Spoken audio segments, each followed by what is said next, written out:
Hello, good evening. कैसे हो आप सभी? आई होप सब एकदम बढ़िया होंगे और मस्त अपनी पढ़ाई कर रहे होंगे।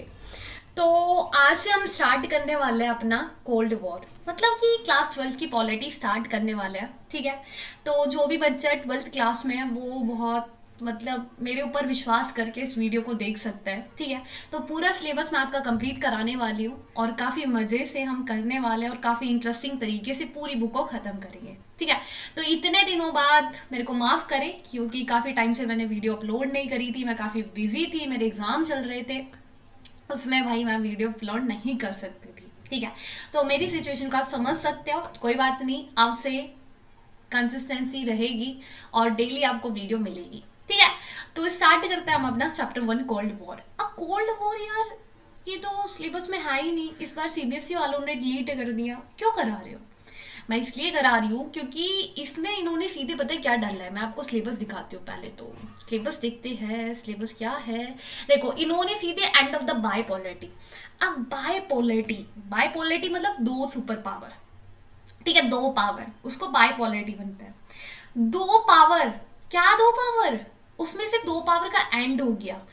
कैसे एंड हो गया? अब मैं आपसे बोलूं कि मेरा एक फ्रेंड है, कौन? यूएसएसआर, इसी को रखते हैं। ठीक है। वो खत्म हो गया, वो हार गया। आप बोलोगे कि मैटर क्या था, लड़े क्यों थे वो आपस में, क्या मतलब बात क्या थी, उस चीज को समझना पड़ेगा। आप सीधे आप कोई मूवी देख रहे हो और मूवी का डी एंड दिखा दिया जाता है, क्या आपको समझ में आएगा मूवी क्या थी, स्टोरी क्या थी? नहीं आएगा। तो पहला चैप्टर बनता है ना, बनता है ना, तो बनता है तो उसको पढ़ेंगे हम। ठीक है। तो एक बार आप अपनी पुरानी बुक खोल सकते हो, अगर है, और नहीं है तो कोई बात नहीं, मैं बता देती हूँ क्या है ये बुक। आपकी फर्स्ट बुक क्या कहती है? तो फर्स्ट बुक का पहला चैप्टर है कोल्ड वॉर। कोल्ड वॉर हमको दो सुपर पावर के बारे में बात करेंगे। ठीक है। तो आज इस चैप्टर के बारे में बात करने वाले हैं। सेकंड है the end of the bipolarity, कि कैसे जो दो सुपर पावर कोल्ड वॉर में लड़ रही थी एक दूसरे से, उनका कैसे उनमें से एक का क्या हो जाता है, एंड हो जाता है। एक का एंड होता है तो एक जीतती है। एक कौन सी जीतती है? यूएसए जीतती है। उसकी हैजोमनी, उसका डोमिनेंस कैसा रहता है पूरे वर्ल्ड के अंदर, थर्ड चैप्टर में वो बात करेंगे।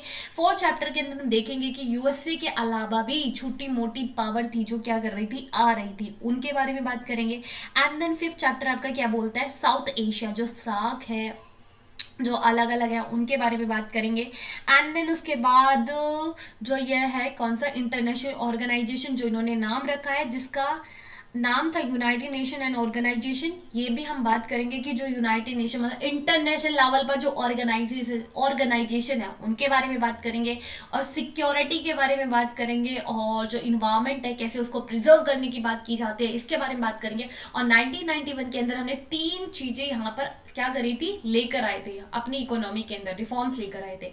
LPG, liberalisation, privatisation and globalisation. जो ग्लोबलाइजेशन है उसका क्या सीन है कि इसके अंदर वर्ल्ड के अंदर, वो हम देखने वाले हैं।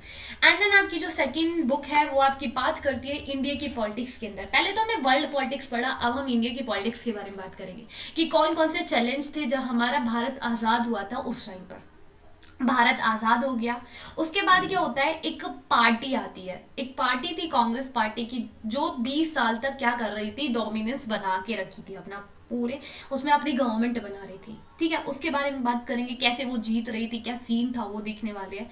और कौन कौन से डेवलपमेंट करे जाते हैं, ठीक है, पॉलिटिक्स के अंदर कौन कौन से प्लानिंग बनाई जाती है डेवलपमेंट के लिए, वो देखने वाले हैं। इंडिया का क्या रिलेशन है, जैसे चाइना हो गया बहुत प्यारा सा दोस्त, आपको पता होगा, और जो हमारी आस पड़ोस की देश दोस्त है, दोस्त नहीं, आस पड़ोस की जितनी भी कंट्रीज है उनके साथ कैसा रिलेशन है, वो हम बात करेंगे। फिर उसके बाद आपका फिफ्थ चैप्टर क्या बोलता है कि 20 साल से कांग्रेस तो जीत रही थी, लेकिन उसके बाद क्या होता है, कुछ चैलेंजेस उसको फेस करने पड़ते हैं। तो उस चैलेंज को कैसे वो रिस्टोर करती है, अपनी पावर को दोबारा से लेकर आती है, वो हम देखेंगे। और डेमोक्रेसी में कौन कौन से क्राइसिस आते हैं वो देखेंगे। फिर उसके बाद हम कुछ पॉपुलर मूवमेंट की बात करेंगे। एंड देन फिर उसके बाद जो छोटे मोटे आपके चिपको मूवमेंट हो गए, इन सब की बात करेंगे। एंड देन रिसेंट डेवलपमेंट, क्या रिसेंट मतलब अभी के टाइम पर कौन कौन से डेवलपमेंट हुए इंडिया की पॉलिटिक्स के अंदर, वो सब बात करेंगे। हो गए होंगे अब तक तो आप बोर वोर, है ना, बोलोगे क्या पका रहे हैं यार। काम की बात पर आते हैं। ठीक है। तो आज चैप्टर स्टार्ट करते हैं। तो मैंने आपका आपका सिलेबस बताया, क्या सिलेबस था, तो बोर हो गए, कोई बात नहीं यार, सिलेबस तो पढ़ना था ना। तो ये आपकी बुक थी, है पूरा आपका सीन था, तो कुछ समझ नहीं आया हो तो कोई बात नहीं, भूल जाओ। अब यहाँ से स्टार्ट करते हैं चैप्टर 1 से, द कोल्ड वॉर। कोल्ड हो या हॉट, वॉर तो वॉर होता है। कोल्ड हो या हॉट, कोल्ड कॉफी हो या हॉट कॉफी हो, कॉफी तो कॉफी होती है, तो ऐसे ही आपका वॉर होता है। ठीक है जी। जो कोल्ड वॉर है ना, इससे क्या होता है, जब कोल्ड वॉर खत्म होता है उसी के बाद जो आपकी कॉन्टेम्प्रेरी वर्ल्ड पॉलिटिक्स है उसका स्टार्टिंग होता है। जो समयकालीन पॉलिटिक्स है उसकी बिगिनिंग कब से हुई थी, जब आपका कोल्ड वॉर खत्म हुआ था। तो हमारी बुक का नाम है, जल्दी से बताओ, कॉन्टेम्प्रेरी वर्ल्ड पॉलिटिक्स। तो कॉन्टेम्प्रेरी वर्ल्ड पॉलिटिक्स को समझने के लिए आपको क्या करना पड़ेगा, कोल्ड वॉर को पढ़ना पड़ेगा। कोल्ड वॉर क्या था, कैसे एंड हुआ, किसके बीच में वॉर था, ये सारी चीजें आपको समझनी पड़ेगी। ठीक है। तो इस चैप्टर के अंदर हम क्या पढ़ने वाले हैं, जो कोल्ड वॉर था वो दो सुपर पावर के बीच में होता है। दो ऐसी सुपर पावर थी जो आपस में लड़ाई करती है। पहली थी आपकी यूएसए और दूसरी थी आपकी यूएसएसआर। ठीक है। तो इन दोनों के बीच में क्या चल रहा था, वॉर चल रहा था, इसी को हम कोल्ड वॉर बोलते हैं। ठीक है। अब क्या होता है, इन दो सुपर पावर को चैलेंज करने के लिए एक और ग्रुप बनाया जाता है जिसको बोला जाता है नॉन अलाइड मूवमेंट। क्या बोला जाता है, नैम। ठीक है। अब ये क्यों बनाया गया था, ये इनको चैलेंज करता है। जो इनका डोमिनेंस था, इसको चैलेंज कौन करता है, नैम करता है। ठीक है। और ये जो नैम था ये क्या करता है, ये बोलता है कि ना हमको यूएसए के अंदर आना, ना हमको यूएसएसआर के अंदर आना, अपन तो किसी का चेला नहीं बनेगा। अपन अपना एक ग्रुप बनाएगा जिसके अंदर हम क्या करेंगे, अपना इकोनॉमिक डेवलपमेंट भी करेंगे और पॉलिटिकली इंडिपेंडेंस रहेंगे, हम किसी के दबाव में नहीं रहेंगे। नैम वालों का ये कहना था। ठीक है। तो पूरे चैप्टर में क्या पढ़ने वाले हैं, दो सुपर पावर के बारे में और नैम के बारे में। ठीक है। तो इतना दिमाग में रखने का और आगे बढ़ने का। तो ये आप पिक्चर देख सकते हो। पहली जो पिक्चर है वो डिपिक्ट करती है, इसके अंदर क्या है कि जो यूएसए है वो ये आप देख सकते हैं, यूएसए का फ्लैग है। ये यूएसए का फ्लैग कहाँ पर रेस किया जा रहा था, ये यूएसए का जो फ्लैग है ये आपका जापान के अंदर फरवरी 1945 के अंदर जो यूएसए के सोल्जर थे वो क्या कर रहे थे, फैला रहे थे। अब देखो दूसरी कंट्री के अंदर दूसरी कंट्री वाले क्या कर रहे हैं, अपना फ्लैग रेस कर रहे हैं। पाकिस्तान वाले इंडिया के अंदर अपना रेस कर सकते हैं फ्लैग, नहीं, क्यों नहीं कर सकते, ऐसे कैसे कर देंगे भाई। तो ऐसे ही देखते हैं क्या स्टोरी रही है। फिर उसके बाद जो सेकंड पिक्चर है इसके अंदर जो यूएसएसआर है वो क्या कर रहा है, वो जर्मनी के अंदर जो बर्लिन है उसके अंदर उसकी जो पार्लियामेंट है वहां पर अपना फ्लैग क्या कर रहा है, रेस कर रहा है। ठीक है, फैला रहे हैं। तो यही हम देखने वाले हैं क्या है ये चैप्टर। तो इसको पहले हम यहाँ से पढ़ेंगे, क्यूबन मिसाइल क्राइसिस पर नहीं आएंगे, पहले हम क्या करेंगे, कोल्ड वॉर को समझेंगे, कोल्ड वॉर क्या है। फिर उसके बाद हम क्यूबन मिसाइल क्राइसिस की बात करेंगे। कोल्ड वॉर क्या है, तो कोल्ड वॉर को समझने के लिए पहले आपको सेकेंड वर्ल्ड वॉर को समझना पड़ेगा। यार क्या है, मतलब कोल्ड वॉर को पहले कॉन्टेम्प्रेरी वर्ल्ड पॉलिटिक्स को समझने के लिए कोल्ड वॉर को समझना पड़ेगा, कोल्ड वॉर को समझने के लिए सेकेंड वर्ल्ड वॉर को समझना पड़ेगा। किस किस को समझे हम, दो चीज को समझ लो बस, सेकेंड वर्ल्ड वॉर और कोल्ड वॉर, खत्म। ठीक है। तो वो क्या होता है कि जो सेकेंड वर्ल्ड वॉर था वो दो क्या थी, अलायंस थी उनके बीच में। जब आप स्कूल जाते थे, वैसे जाते होंगे अभी भी, तो उस टाइम पर हम कुछ अपना ग्रुप बनाते थे ना।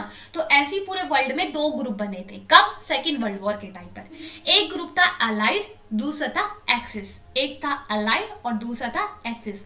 अलाइड के अंदर कौन कौन सी थी, कौन कौन लीड कर रहा था, USA, Soviet union, Britain and France. जल्दी से लिखो, पहले आप ये लिखो कि सेकेंड वर्ल्ड वॉर कब स्टार्ट हुआ था और कब खत्म हुआ था। 1939 के अंदर और स्टार्ट हुआ था और 1945 तक आपका सेकेंड वर्ल्ड वॉर चलता है। जल्दी से लिखो सेकेंड वर्ल्ड वॉर, यहाँ पे लिखो सेकेंड वर्ल्ड वॉर। ये जो स्पेस छोड़ा हुआ होता है ना, यहाँ पे आप शॉर्ट नोट बनाया करो, लिखो सेकेंड वर्ल्ड वॉर 39 to 1945। ठीक है, इतना लिखने के बाद फिर लिखो अलाइड फोर्स। अलाइड फोर्स को कौन लीड कर रहा था, USA, USSR, Britain and France. अब मैं यहीं पर आपका एक डाउट सॉल्व कर देती हूँ, सोवियत यूनियन, यूएसएसआर, पहली बार सुन रहा है नाम, कभी जिंदगी में यूएसएसआर सोवियत यूनियन नहीं सुना है, क्या है ये। रशिया प्लस 15 कंट्री बन के क्या बना था, यूएसएसआर। ठीक है, रशिया के साथ 15 और कंट्री थी, उसको उस ग्रुप को क्या बोलते हैं, सोवियत यूनियन बोलते हैं, यूएसएसआर बोलते हैं। ठीक है, अब ब्रिटेन और फ्रांस, ये चार कंट्री क्या कर रही है, अलाइड फोर को लीड कर रही है। दूसरी कौन सी है, दूसरी अलायंस है एलाई, एक्सिस पावर, जिसके अंदर तीन कंट्री क्या कर रही थी, लीड कर रही थी, जर्मनी, इटली एंड जापान। ठीक है, तो सेकेंड वर्ल्ड वॉर कौन कौन सी अलायंस के बीच में था, एलिड और एक्साई। एक्सिस, ठीक है। जो अलाइड फोर्स थी वो क्या करती है, एक्सिस पावर को हरा देती है। मतलब जर्मनी, इटली और जापान हार जाते हैं, USA, Soviet union, Britain, France जीत जाते हैं, ठीक है। अभी हमने एक पिक्चर देखी थी, दो पिक्चर देखी थी ऊपर, कि जो यूएसए था वो कैसे जापान के अंदर अपना फ्लैग क्या कर रहा है, रेस कर रहा है। तो ऐसे ही आप किसी की कंट्री में जाके अपने फ्लैग को नहीं घुमा सकते हो। और यूएसएसआर ब्रिटेन के अंदर क्या कर रहा है, सॉरी जर्मनी के अंदर उसके पार्लियामेंट के ऊपर चढ़ के क्या कर रहा है, फ्लैग को रेस कर रहा है। तो सिंपल सी बात है यार, हार गए, ठीक है। तो इसीलिए क्या करे जाता है, वो अपने फ्लैग को रेस कर रहे थे क्योंकि उन्होंने उस एक्सिस पावर को हरा दिया था, इन कंट्री को हरा दिया था। अब ऐसा नहीं है कि आपकी ये जो यूरोपियन कंट्रीज थी और यूएसएसआर और यूएसए, इन्हीं के बीच में सेकेंड वर्ल्ड वॉर था, नहीं। ये अगर आपके अंदर डाउट आ रहा है तो इसको यहीं पर सॉल्व कर दो। कुछ आपकी साउथ ईस्ट एशियन कंट्री भी किसके अंदर इन्वॉल्व थी, सेकेंड वर्ल्ड वॉर के अंदर। चाइना, म्यांमार जो आज है, इंडिया, और भी कुछ नॉर्थ ईस्ट कंट्रीज थी जो किसके अंदर इन्वॉल्व थी, सेकेंड वर्ल्ड वॉर के अंदर। कैसे इन्वॉल्व थी, देखो जी। आप देखोगे 1945 से पहले, 1947 में तो हमको आज़ादी मिला था, उससे पहले ब्रिटेन था, वो हमारे ऊपर कंट्रोल करके रखा था, अपनी कॉलोनी बना के रखा था। ऐसे ही जो यूरोपियन कंट्री थी वो क्या कर रही थी, कॉलोनी बना रही थी, ठीक है, बहुत सारी कंट्री के ऊपर। अब जैसे इंडिया ब्रिटेन के बिहाफ पर, जो हमारी इंडियन आर्मी थी वो ब्रिटेन के बिहाफ पर क्या कर रही थी, सेकेंड वर्ल्ड वॉर में पार्टिसिपेट कर रही थी। तो ऐसी बहुत सारी कंट्री जहां पर कॉलोनी बन रही थी वो क्या कर रही थी, पार्टिसिपेट कर रही थी सेकेंड वर्ल्ड वॉर में, इन कंट्री के बिहाफ पर। तो रहा ना पूरा वर्ल्ड इसी में घूम रहा है ना। तो बहुत सारी कंट्री इसके अंदर इन्वॉल्व थी। और सेकेंड वर्ल्ड वॉर के अंदर बहुत सारे लोग अपनी लाइफ को क्या कर देते हैं, लूज कर देते हैं। बहुत सारे लोग अपनी प्रॉपर्टी को क्या करते हैं, लूज करते हैं। अब यार वॉर हो रहा है, बम फूट रहा है, किसी के घर में बम डाल दिया, बूम, एकदम से पूरा घर बर्बाद। बेचारे ने इतनी मेहनत से कमाया, अपना घर बनाया, और तुमने वॉर के चक्कर में उसके घर को ही उड़ा दिया। वाह, ऐसा ही होता है वॉर के टाइम पर, ठीक है। अब फर्स्ट वर्ल्ड वॉर आपका, अगर आपका फर्स्ट वर्ल्ड वॉर के बारे में आता है, फर्स्ट वर्ल्ड वॉर आपका कब स्टार्ट हुआ था, 1941 से लेके 1918 तक चला था। अब जल्दी से मुझे ये बताओ, आपका सेकेंड वर्ल्ड वॉर कब स्टार्ट हुआ था और कब खत्म हुआ था, जल्दी से बताने का है। अब सेकेंड वर्ल्ड वॉर की कहानी हमने देख ली कि दो सुपर पावर होती है, दो सुपर पावर नहीं, दो अलायंस होते हैं, दो ग्रुप होते हैं, एक एक्सिस और एक अलाइड। एक्सिस के अंदर कौन कौन सी थी, जल्दी से बताओ, जल्दी से बताओ कौन कौन सी थी, जर्मनी और इटली और जापान, ठीक है। तो ये हार जाती है, हार जाती है, ठीक है। तो सेकेंड वर्ल्ड वॉर का एंड कैसे होता है वो हम समझते हैं। सेकेंड वर्ल्ड वॉर खत्म होता है, उसी के बाद आपका कोल्ड वॉर स्टार्ट होता है। जो कोल्ड वॉर हम जो चैप्टर पढ़ने वाले हैं ना, इसकी स्टार्टिंग यहीं से होती है। सेकेंड वर्ल्ड वॉर खत्म हुआ, कोल्ड वॉर स्टार्ट हुआ, ठीक है। होता क्या है कि जो यूएसए था, जो अलाइड फोर्स के अंदर जो यूएसए था, जो लीड कर रहा था, वो दो बॉम्ब डालता है, किसके अंदर, जापान की कुछ सिटीज के अंदर, दो सिटीज के अंदर दो बॉम्ब डालता है। एक हिरोशिमा के अंदर, एक नागासाकी के अंदर। जल्दी से नाम याद रख लो क्योंकि आपके एग्जाम टाइम पर काफी ज्यादा इंपॉर्टेंट है, ये एमसीक्यू की फॉर्म में आ सकता है। जल्दी से याद रखो कि यूएसए ने कौन कौन सी सिटीज के अंदर, जापान के अंदर कौन कौन सी सिटीज में क्या डाला था, बॉम्ब डाला था। एक हिरोशिमा और नागासाकी। कब डाला था, अगस्त 1945 को, ठीक है। जिससे क्या होता है, जापान अपने आप को सरेंडर कर देता है। अगर कोई कंट्री उसमें बॉम्ब डाल देती है और लोग क्या कर देते हैं भाई, बहुत सारे लोगों की जान चली जाती है। तो ऐसे यूएसए और बॉम्ब डाल सकती थी। तो बॉम्ब डालने कम करने के लिए यूएसए, जो जापान था, वो क्या करता है, वो अपने आप को सरेंडर कर देता, बोल देता है हम हार गए, अब मत डालो वो, ठीक है। लेकिन जो यूएसए ने जो बॉम्ब डाला था ना, काफी लोग क्या करते हैं, इस चीज को क्रिटिसाइज करते हैं, बोलते हैं यार ऐसा नहीं करना चाहिए था, ठीक है।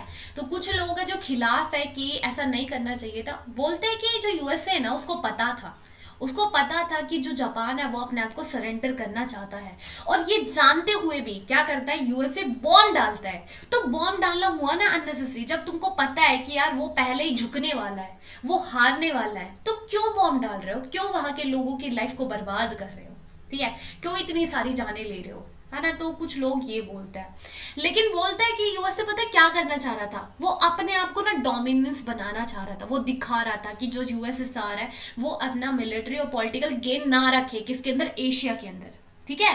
तो वो अपनी पावर को दर्शाना चाहता था कि देखो भाई मेरे पास बॉम्ब है, मैं ऐसे उड़ा सकता हूँ, ठीक है। तो इस चीज को दर्शाना चाहता है। यूएसए दिखाना चाहता था कि मैं सुप्रीम हूँ, मैं किसी भी कंट्री को उड़ा सकता हूँ बॉम्ब डालकर, ठीक है, तो ये क्रिटिसाइजर का कहना है, किसको, जो यूएसए के अंदर बॉम्ब डाला था उसको लेकर जो बोलते हैं। लेकिन कुछ चेले हैं किसके, जो यूएसए के अंदर बॉम्ब डाला था उसको क्या करते हैं, सपोर्ट करते हैं, बोलते हैं यार इतने सारे लोगों की जान जा रही थी, इतना ज्यादा तहस महस हो रहा था, तो उस वॉर को खत्म करने के लिए, जल्दी से एंड करने के लिए अमेरिका ने क्या करा, बॉम्ब डाल दिया, जो जल्दी से क्या हो सके, ये सेकेंड वर्ल्ड वॉर खत्म हो सके।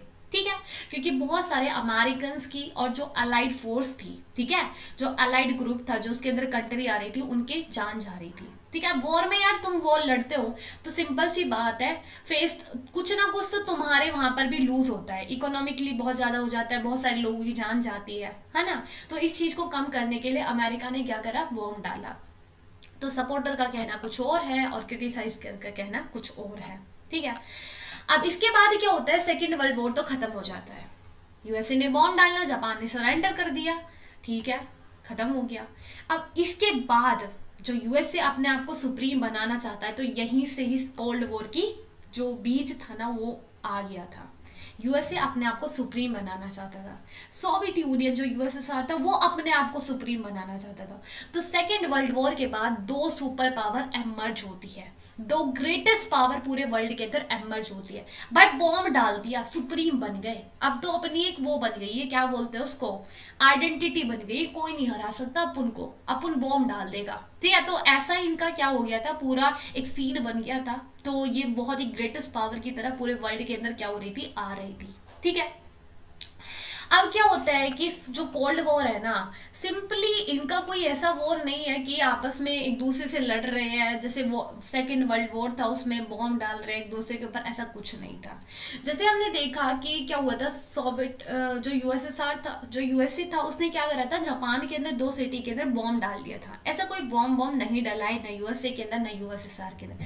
सिंपली जो इनका रिवाइवल था दो सुपर पावर के बीच में न्यूक्लियर बॉम्ब्स को लेकर, कि भाई मेरे पास ज्यादा बॉम्ब है, वो बोलता है, यूएसए बोलता है देख मेरे पास बॉम्ब है, यूएसए अच्छा मैं भी बनाता हूँ बॉम्ब, मैं भी बनाता हूँ। तो ऐसे ही इनके बीच में आपसी क्या चल रहा था, वॉर चल रहा था। मतलब फुल फ्लेजेड वॉर नहीं था, आपस में एक दूसरे से लड़ाई नहीं कर रहे थे, लेकिन एक आइडियोलॉजी वॉर था। जैसे आपकी क्लास में क्या होता है, आपकी एक फ्रेंड है, वो बहुत चिड़ैटो सी है, ठीक है, मतलब वहां से बहुत चिढ़ती है, तो आपको ना वो बहाती नहीं है बिल्कुल भी, आप भी बस एक दिन दोनों के बीच में आपसी क्या हो जाएगी, लड़ाई हो जाएगी, लेकिन एक दूसरे की बनती नहीं है, तो वो उसको बोलते हैं कोल्ड वॉर। कि आप आपस में फिजिकली नहीं लड़ रहे हो, लेकिन जो है ना मतभेद है वो तो है आपके अंदर। ठीक है, तो ऐसे ही इन्होंने कभी आपस में वॉर नहीं करा, लेकिन ये कोई भी मतलब पॉलिटिकल गेन नहीं करा, ना ही कोई डिस्ट्रक्ट करा किसी भी सोसाइटी को, लेकिन आइडियोलॉजी को इनका वॉर चला रहा।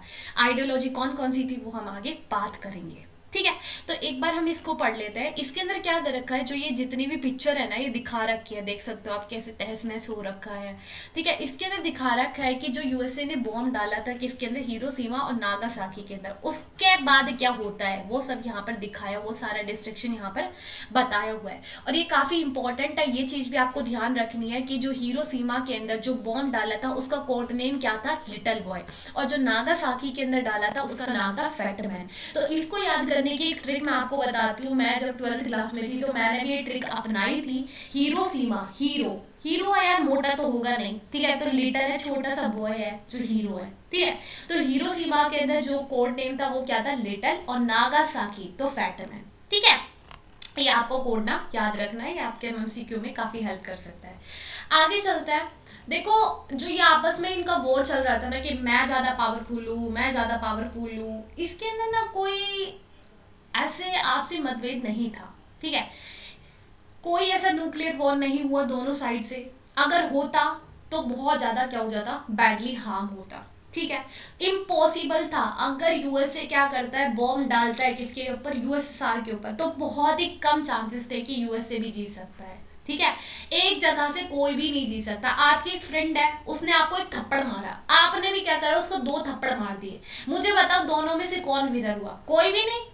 आप बोलते हो मैंने 2 थप्पड़ मारे मैं विनर हुआ, अरे भाई तूने भी तो एक चाटा खाया है ना, तो उससे क्या हो, कोई भी विनर नहीं होगा। अगर यूएसए ने बॉम्ब डाला है ना, तो यूएसएसआर भी क्या करेगा, बॉम्ब डालेगा, तो यहाँ से कोई भी एक विनर नहीं बन सकता है। ठीक है, मेनली क्या है, ये लॉजिक ऑफ डिटरेंस है। लॉजिक ऑफ डिटरेंस क्या होता है कि दोनों की जो कैपेसिटी है ना वो इक्वल है, ठीक है। अगर एक ने क्या करा, सामने से आके जो वॉर है वो स्टार्ट किया ना, तो उसको क्या करा, रिटेलिएट भी करा जाएगा, ठीक है, सेम उसको ऐसा ही मिलेगा, ठीक है। तो कैपेसिटी दोनों की सेम थी, ठीक है। अगर एक अटैक करता है तो बदले में उसको अटैक मिलेगा, ठीक है।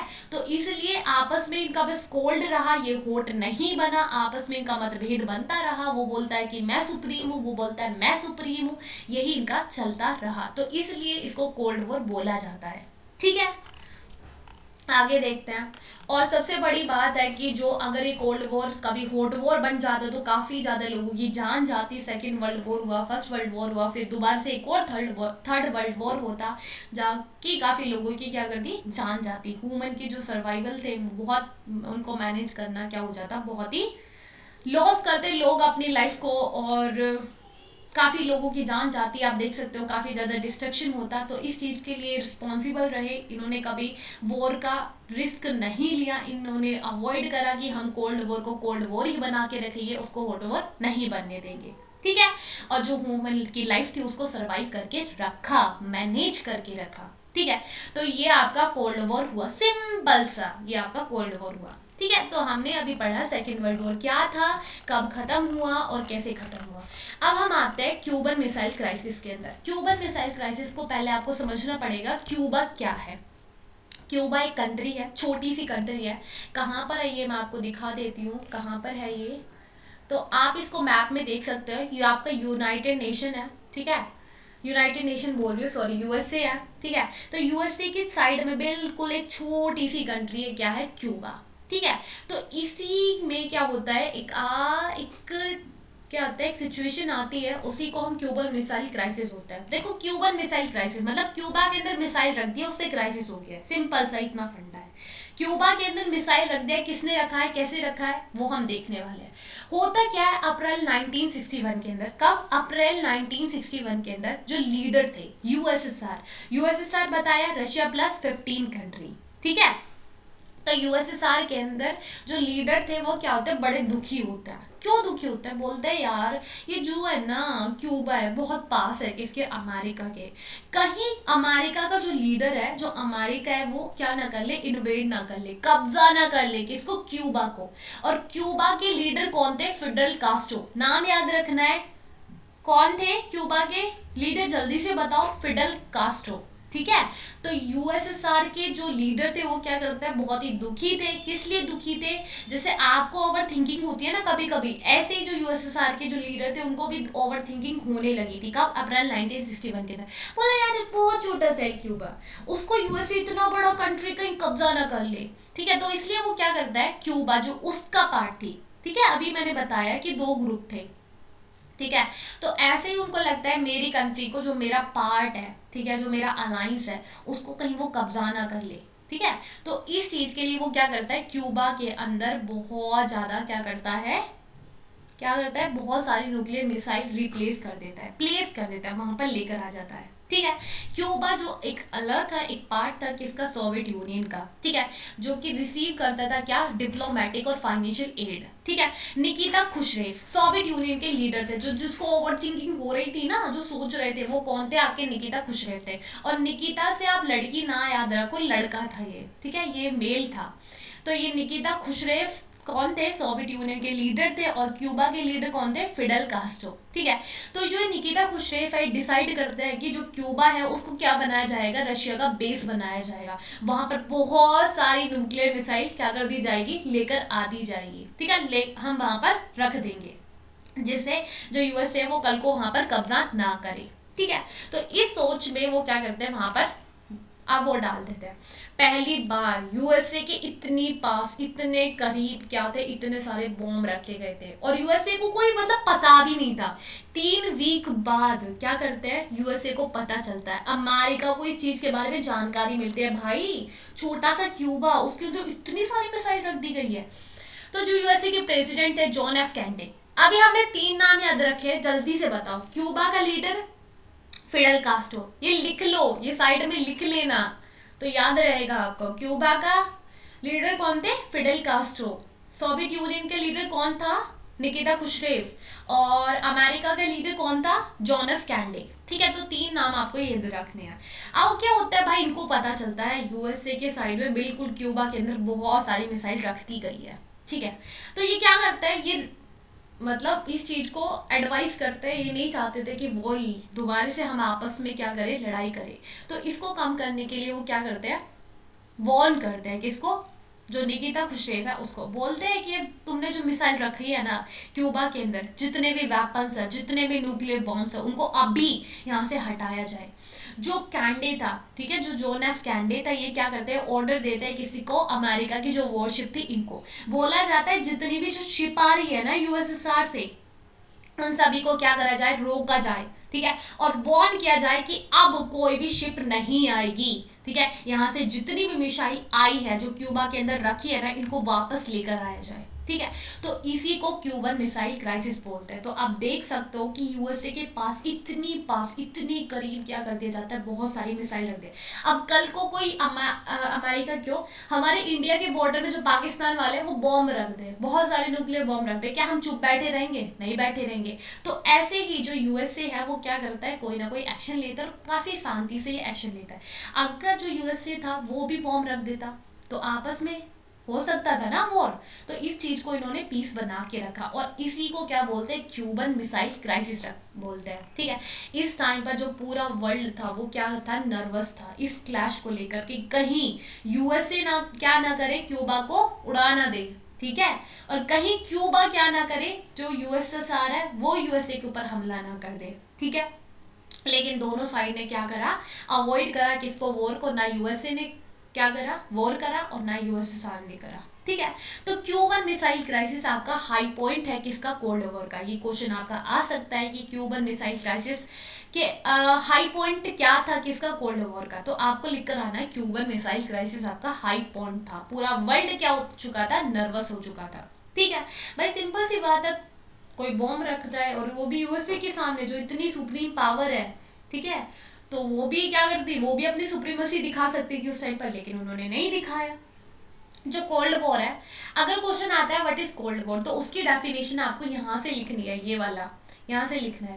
Cold war is refer to the competition. Cold war को सिंपली अगर बोले ना, एक कंपटीशन है, रिफियर किया जाता है कंपटीशन, एक टेंशन है, एक कन्फ्रंटेशन है, आपस में जो एक कंपटीशन चल रहा था ना किसके बीच में, यूएसए और यूएसएसआर के बीच में, कि कौन सुप्रीम है। ठीक है, उसी को क्या करते हैं, कोल्ड वॉर बोलते हैं। ये कभी आपका कोल्ड वॉर से हॉट वॉर नहीं बना। ठीक है, कोल्ड वॉर से कभी हॉट वॉर नहीं बना।